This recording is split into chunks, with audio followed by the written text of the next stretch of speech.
Welcome to Boer and Broer, and in this video we're going to be discussing your front main gate. So let's get straight into it. In an SHTF scenario, one of the first things you should do to your front main gate is to activate your gate's manual mode. I'm sure you're thinking I'm pretty crazy right now. Well, not quite. First, your gate motor will not be able to function without electricity, and if you are one of the lucky few that have planned for Eskom blackouts, you would naturally have a solar system that runs your gate motor.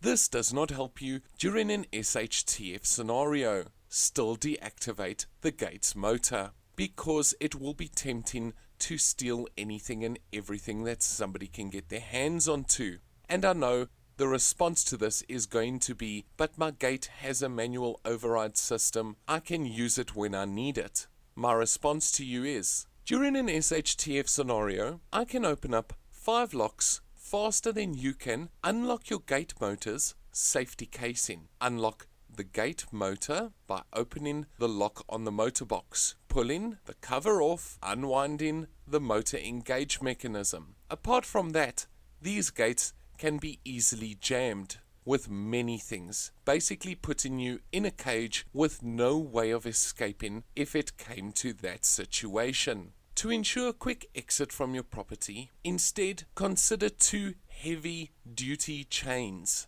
and matching key locks. The chains should be placed on the opposite sides of the gate. This has numerous benefits. It will be more difficult to lift your gate directly up if you do not already have gate lock-in pins installed.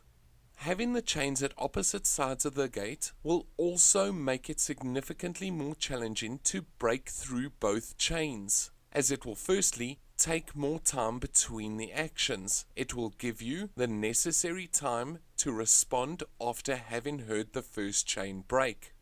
Depending on how your gate and your boundary is connected, it will most likely be significantly more difficult to access the second lock by the would-be looters, as the chain would be at the back of the gate, hence taking more time to break in via your front gate.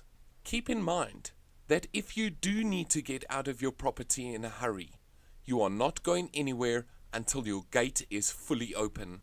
If we look at the civil unrest in Venezuela, many people made the entire boundary, including the gate, highly inaccessible.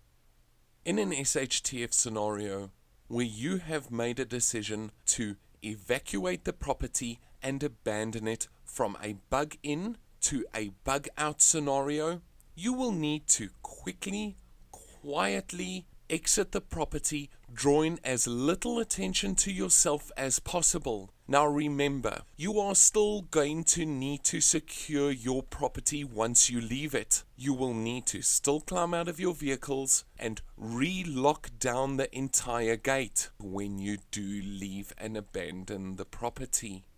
That's basically the end of it for the gate itself. Now, if you have removed your gate motor, what do you do with it? Well, very clearly, you put it into one of your storerooms and store it safely, because you will more than likely be putting it back into place one day. Alternatively, that gate motor can be used for a multitude of other functions.